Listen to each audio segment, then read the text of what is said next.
kii nag tey ñu ngi nii seq kon waxtaan ak le capitaine Oumar Touré officier wu gendarmerie nekk tamit section bu recherche bu gendarmerie bu Colobane moom capitaine maa ngi lay nuyu. waaw maa ngi lay tontu. waaw laaj bi nga xam ne nag dañ la koy laaj daal toog nañu ba dégg ne da nga tekk sa ndomba tànk te ñu ne dossier wu xale bu jigéen bii di Adji Sarr ak président Ousmane Sonko yow lañ ko joxoon lan moo waral nga tekki sa ndomba tànk. effectivement Mohamed da nga may permettre d'abord mu nuyu Sénégalais yi surtout ma nuyu sama maam Koumba Touré boo xam ne mu ngi village. maa ngi nuyu aussi sama pap ak sama yaay. comme je vous dis il y a de cela 8 ans je suis à la gendarmerie je suis officier de gendarmerie. Voilà j'ai fait 2 ans à la section de recherche. Durant les 2 années que j'ai fait à la section de recherche j'ai rédigé ou corrigé plus de 1500 procès-verbaux. Malheureusement, je tiens à témoigner ceux qui sont à la section de recherche. Malheureusement, c'est l'affaire la plus simple que ma crédibilité a été remise en cause. Donc, ce qui fait que aujourd'hui, je pense que j'ai le droit d'informer les Sénégalais pour ñu yegg ko. Mais bii moo tax ñu may topp ñu may déglu ñu may xool samay déplacement. En fait, gis nga balaa may egg si lii. dem naa rencontrer sama commandant ma expliqué ko ne ko mon commandant moom xam na ma il me connaît très bien il a entièrement confiance en moi et ça je le sais benn waaw et je sais qu'il a entièrement confiance en moi gis nga quand je vous donne ma parole je la tiens je lui ai dit mon commandant gars yi ñu ngi may topp te ni ñu may toppee xam naa ne dañuy déglu parce que dañuy anticiper samay mouvement donc s'il continue comme ça je vais démissionner moi j'ai pas besoin de prouver à quelqu'un que je suis crédible c'est-à-dire man sama principe mooy la crédibilité donc je ne prouve pas à quelqu'un que je suis crédible je le suis point. Maintenant je voudrais expliquer la raison de cette démission xam nga lu tax ma jël décision wax ak sénégalais bu ma publier sama démission sama page Facebook ay autorités gendarmerie woon nañu ma li ma ne mun nga wax ne que yow sa page Facebook dañ ko piraté c'est pas le haut commandant qui m'a appelé ni c'est des autorités avec qui j'ai de très bonnes relations ñu ne ma mën nga wax ne dañoo piraté sa compte ma ne ko non ça c'est moi qui l'ai écrit. xam nga je vous disais que à un certain moment je me sentais donc c'était mon honneur qui était remis en jeu parce que bu ñu ma woowee di ma wax ne naa wax ne que dañoo piraté sama compte ma ne non je ne dirai pas ça parce que lii man maa ko bind mais ba léegi waxuma dara mais lendemain bi mooy le lundi. On m'a informé que dafa am benn docteur bu ñëw sama bureau pour constater que j'étais en état de démence c'est-à-dire que dama dof quoi pour xool waaw gis nga loolu pour man c'est remettre en cause même l'intégrité de la gendarmerie am nga booy xeexal dara bul won nit ñi Sénégal bu nit ñi xamee foo dem doo fa egg donc il faut créer ce qu'on appelle la diversion. Je suis parti à Touba mais l'objectif de cette vidéo c'était pas pour faire croire aux gens que c'était pour faire croire aux gens que j'étais à Touba kon il allait me chercher à Touba xam nga naan foofu lañ may wër bu ma leen waxee ne maa ngi Touba donc c'était ça l'objectif de la vidéo. léegi ñi la doon topp loolu ñan lañ. léegi ñi ma doon topp mooy waa renseignement c'est-à-dire il y a ce qu'on appelle les renseignements c'est-à-dire je voudrais pas trop développer c'est-à-dire dama bëggul aussi dem ba divulguer beaucoup de choses mais xamal ne c'est l'État du Sénégal qui a engagé des personnes. ñoo xam ne ils travaillent ñu may topp c'est-à-dire c'est pour voir xam nga affaire boobu fu mu jógee c'est quand le procès verbal de Adji Sarr a fuité c'est-à-dire bu ma defee sama enquête ba pare man ak commandant Abdou Mbengue xam nga commandant Abdou Mbengue bu ñu def enquête bi man la woo ci bureau am jox ma enquête bi te bu may jox enquête bi aussi c'est le fruit du destin c'est-à-dire moom bu mu koy defu ko ndax man fii laa dëkk ba xoolee laa dëkk c'est parce qu'il a confiance en moi et il sait que je n'ai jamais été partial mais nag toutefois saa yu ma mënee jàppale nit te yàlla tax dama koy jàppale c'est-à-dire tout le temps quand je sais que c'est injuste je me débrouille à ce que la personne ne subisse pas l'injustice je trouve un moyen de l'aider parce que moi c'est ça mon principe. Adji Sarr bu ma commandant bi boolee ak moom ne ma demal déglu ko xam nga lan la ma njëkkee wax. mu ne ma tonton est-ce que lii duma créer problème Kamil baa ngi ni balaa may commencer en fait damay waat c'est-à-dire man kenn xamee wu ma caaxaan je suis un très bon musulman ma ne ko lu tax ngay poser loolu mu ne lii est-ce que sama patron dina ko yëg ma ne ko kan mooy sa patron mu ne sama patron mu ngi hôpital Fann quoi ma ne ko pourquoi mu ne ma bu ko yéegee dinaa am problème donc vous vous imaginez nit di porter plainte contre c'est-à-dire le premier opposant d'un État africain di la laaj est-ce que patronam dina ko yëg est-ce que vous pensez que nit ku conscient dina wax loolu. Ensuite au cours des auditions bu ñu commencé auditionner ba pare ma ne ko Adji jox ma sa carte d'identité xam nga booy jël auditionner nit vous prenez d'abord sa pièce d'identité nga ñëw nga enregistrer ko nga enregistrer d'abord son nom ensuite vous demandez à la personne de vous dire le nom de son père de sa mère et tout ça mais dans toute son audition lu mu wax rek day bëgg a génn di bëgg a laaj ma ne ko fii nag bu ñu commencé dañuy dem ba pare Adji Sarr génnaat après quand j'ai fini avec Adji Sarr il fallait maintenant entendre un de ses amis Sidi que j'ai entendu Sidi bu ma ko dégluwee ba pare ils sont sortis il y a le capitaine Diouk qui est venu me rejoindre au bureau mu ñëw mu dugg ci bureau bi ma expliqué ko ce qui s'est passé après mu ñëw ci audition Mbaye bi Sidi Mbaye mu bokk ci léegi avec les questions qu'on a posées bu ñu paree Mbaye aussi il a eu peur parce que le capitaine a posé des questions rigoureuses mu génn et que capitaine Diouk génn bàyyi ñu foofu parce que dañ ko woowoon sur une autre affaire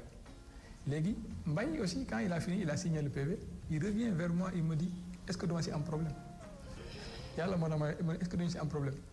ma ne ko bu fekkee ne li ngeen di wax am na mais y a pas de souci ma ne ko ici les gens sont impatients léegi quand j'ai fini avec cette fille je suis parti j'ai appelé la patronne mooy la femme qui s'appelle Khady Ndiaye ma ne ko madame où est-ce que vous êtes mu ne ma je suis à l'hôpital de Fann ma ne ko mënoo ñëw ñu entendre la mu ne ma non mënuma fa ñëw sama doom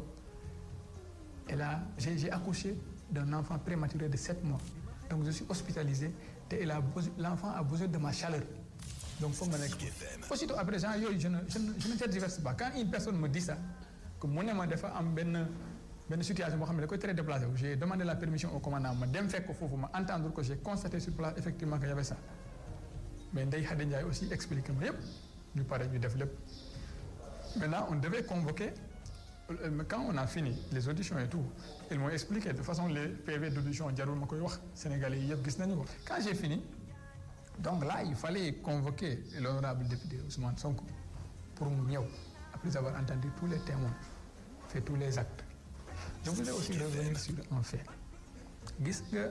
y a eu des prélèvements qui ont parce que Adji Sarr bu ñu ko entendre ba pare c'est-à-dire il fallait l'amener à l'infirmerie pour ñu examiner ko xam nga nit bu waxee ne dañ ko violer dañ koy yóbbu souvent le médecin regarde et j'ai demandé à un gradé de l'unité mu jël ko yóbbu ko à l'hôpital principal pour ñu xool ko mais il s'est trouvé que au lieu de l'hôpital principal ils sont partis à l'hôpital général de Grand Yoff en général on va là-bas alors que la fille dans son audition lenn loo xam ne nee na ma boo ko bind que moom guddi gi dañu ko jël yóbbu c'est ça les gens ont lu mais dafa dem ñu yóbbu ko foofu on l'a mis sur une table ñu xëccal ko ay affaires après def ko ci ay affaire denc donc je me suis dit que ce qui s'est passé c'est que c'est le prélèvement de la nuit donc ce prélèvement là il n'est pas crédible parce que quand on prélève avant la réquisition donc la preuve là n'est pas recevable c'est-à-dire ñun dañuy def d'abord réquisition parce que après xamoo loolu fu mu jógee donc ça c'est une preuve qui peut être remise en cause en tout cas à la section de recherche connaissant le commandant Abdou Mbengue et toutes les personnes qui travaillent là-bas personne n'est jamais venu à la SR en tout cas pas à ma connaissance di ñëw di mais vous aussi vous imaginez quelqu'un vient vers vous porter plainte gis nga ñun SR nit day ñëw nii fekk xamuñu la ni la dañoo sàcc léegi sama moto commandant bi ne la jëlal oto léegi topp ko on part on règle le problème on revient quand quelqu'un vous dit que j'ai été violé après violer c'est violer la personne humaine quand on vous dit que je suis violé ça c'est important toutes les fois où quelqu'un s'est présenté à la SR ne la dama ñu ma violé le commandant a pris toutes les dispositions pour que la personne soit prise en compte tel qu'il le faut. mais yéen principal ngeen doon yóbbu. principal lañ doon yóbbu. mais pourquoi yéen yóbbu c'est pas un haut c'est on dit gradé. waaw gradé c'est MDL chef. waaw nga jël ko. waaw boole ko moom pour mu yóbbu ko principal. sûrement xam nga comme. mais pourquoi ci diggante bi ñu yóbbu ko c'était là je ne sais pas pourquoi mais sûrement. comme cette fille là elle était innocente xam naa il a fallu faire croire que kooku moo xam li ko daal ba pare c'est toujours c'est toujours dans les manipulations que kenn moo ko war a wax ne médecin bale xam na lu xew nañ ko yóbbu foofu moom mun na def sinon nous normalement on l'amène à l'hôpital principal. Toutes les auditions il fallait amener une convocation pour l'honorable député Ousmane Sonko. J'ai pris la convocation, j'ai pris mon véhicule, je l'ai écrit d'abord un SMS ne que bonjour honorable député Ousmane Sonko, je suis le capitaine Touré, officier adjoint à la section de recherche. On a reçu une plainte contre vous et on m'a chargé de vous joindre pour les besoins d'une convocation. Il me répond pour me dire que j'habite à la cité Gorgui, je ne me rappelle pas, cité Gorgui, waaw mu jox ma adresse bi. Le lendemain, je l'avais dit que je viendrais à 10h. À 10h, je ne suis pas venu, il m'a réécrit un message pour me dire monsieur Touré, à quelle heure vous viendrez? Je dis que je suis en route. J'ai pris mon véhicule, je suis parti à la cité Gorgui, je lui ai remis la convocation qu'il a déchargée et je suis revenu à la section de recherche. Quand je suis revenu, c'était un samedi, le commandant m'a dit que le procureur a demandé à ce que ñu arrêté ndaw si ñu arrêté ma ne ko commandant la femme là elle a un enfant prématuré de 7 mois kooku mënul dem de mu ne ma j'ai informé le procureur mais bu ma ko informé xam nga lan la ma wax def ma ne commandant yow sa xolu yurmande bi moo la sonnal bu fekkee ne damay fen yal na ma yàlla toroxal procureur bi ne ko commandant yow sa xolu yurmande bu mu taxaw il faut plutôt faire appliquer tes principes de gendarme. Alors, comme prévu, le commandant m'a dit exécute les ordres. Je suis très loyal à mon chef. Je suis parti, j'ai exécuté. J'ai dit à la dame, je ne l'ai même pas informé, je me connais Kai. Vous me dites à mon bureau, je ne l'ai pas dit comment on a amené le diable. Je me connais, vous allez être placé en garde à vue. Vous avez compris? Donc, comme on a remis une convocation au député Ousmane Sonko, il devait venir. Et pour accéder à lui, c'est pour vous expliquer, je ne parle pas de complot, je n'ai rien dit. On a demandé d'arrêter la dame, et quand on a expliqué au procureur ce qui s'est passé, il a dit au commandant ce que je viens de dire. J'ai convoqué la dame, elle est venue, je l'ai notifié la garde à vue. Mais avant la notification de la garde à vue, dès qu'on est là aussi, je l'avais écouté 4 fois, mais en titre de témoin, parce que je n'ai jamais imaginé que, mais toutefois, je l'avais notifié tous ses droits concernant cette affaire. Pour vous là, madame, moi j'applique les ordres de mes chefs. Mais je vais vous appeler un avocat. Avocat, c'est pas un avocat pour faire que c'est le gars que j'ai connu à la fac qui se battait pour des principes humains. Il va faire son possible pour que la vérité se manifeste pour me dire. Vous avez compris? C'est ainsi que j'ai appelé Maître Bassirou Baldé qui est sorti une fois en parlant. J'ai appelé le maître, il est venu dans mon bureau, je l'ai expliqué, sans pour autant aller dans les détails de l'enquête. Il fait son travail, je fais mon travail. Donc après la notification, prématuré. C'est un prématuré. Donc allons-y. Maintenant, dès qu'on est arrivé à l'hôpital, j'ai dit à l'avocat que cette dame, si elle se sépare de son enfant, l'enfant va décéder.